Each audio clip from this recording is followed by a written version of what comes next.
Welcome back. Time is 7:45. Leaders from dozens of states, including North Carolina, are coming together to sue the Trump administration over work requirements placed on Medicaid recipients. The lawsuit claims that the Centers for Medicare and Medicaid Services established a rule that would cut services for many medically fragile people.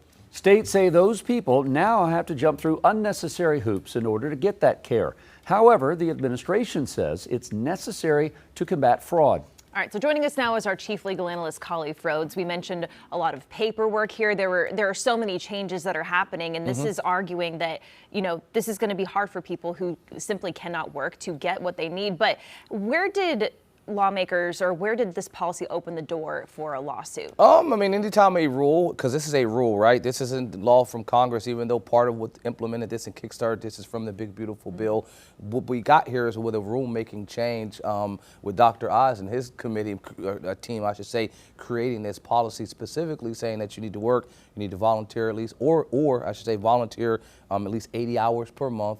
Or get a waiver. So that's that paperwork component. If you can't do the work aspect and you can't do the 80+ hours that were required per month for community service, there is a waiver aspect that can be given there, but it is based on a very, very vague, very broad definition, and its discretion is determined by the individuals that are making the rules. And so anytime a rule is arbitrary and capricious, it's going to be hard for it to follow the rules of the rulemaking policy process. And so I think that's what opened the door for a lawsuit for sure. Part of this word that we heard in the intro there was this medically frail. Why is that definition so important? Well, how is that proven? Those are the people that are the weakest. These are the people that are going to be on Medicaid. These are the frail, the weak, the individuals that already have something that is preventing them from going out and working a traditional job anyway. And so now you're saying, hey, you individuals that are frail, are the weakest, we need you to work to prove that you're the weakest, that you're the frail. That is the argument that the folks that oppose this requirement of 25+ states that have brought this lawsuit is saying, that there's a disconnect between understanding the people that need these services. These aren't folks that are 100% able bodies. These are people that have some limiting disability, something that is preventing and stopping them from working and being 100% gainfully employed.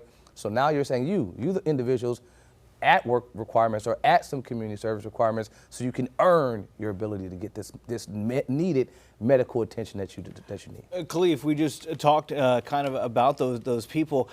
When it comes to lawsuits like this going into the courts, how much of it is interpretation, the court deciding whose interpretation is right? Because the Republican administration has one interpretation of it. These states have a different about what medically frail should be. Yeah, I think we're not even going to get to that point in the lawsuit. It's going to be, did you follow the APA? Did you follow this rulemaking policy? Because anytime an agency makes a rule, either a new rule or a shift from a different rule, it has to be a rationale as to what you're attempting to do. You have to contemplate the secondary effects and impacts that this new policy will have on the people that it's intended to serve, and it can't be arbitrary. And so that's what the court will focus on. It will focus on, well, why are you making these rules? What did you give you? And even before that, did you give people an opportunity to be heard? Was there an opportunity for an open back and forth dialogue between the people that will have this rule affect them and the people that will be implementing it?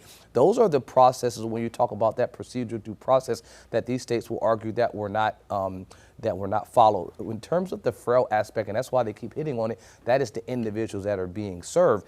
That obviously will pull on the heartstrings of the court when they listen to this, recognizing that the people that are there are the least of us and the ones that need to be given the most opportunities, but it won't implement, I don't think it will impact the court's decision making, because the main process is, did you follow the rulemaking procedures and policies? A lot of people saying the goalposts are moving with the language talking about medically fragile people. So where do you see this lawsuit going, and what's the end goal? Because they're not asking for a dollar amount. Is it just simply changing the policy? It is, and it could be a do-over. Sometimes the court can say, hey, you guys didn't follow the administrative rulemaking process, right? You didn't go through the steps that were required to have an open process, and so you maybe turned an interim rule into a final rule without giving an opportunity for folks to be heard in that public comment process. So then the court can say, well, go back and start all over again. Remove this rule. It will be stayed, meaning paused until you go through the process. And then ultimately, because they are the decision maker, they can still, make this rule be active.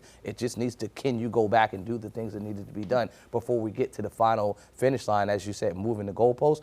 it has been moving. And I'll say this isn't something new. This has been talked about for a number of years in terms of adding a work requirement for folks like this. This is just the first time that an administration has been able to get it activated, and now lawsuits are going to come flooding in for something like this.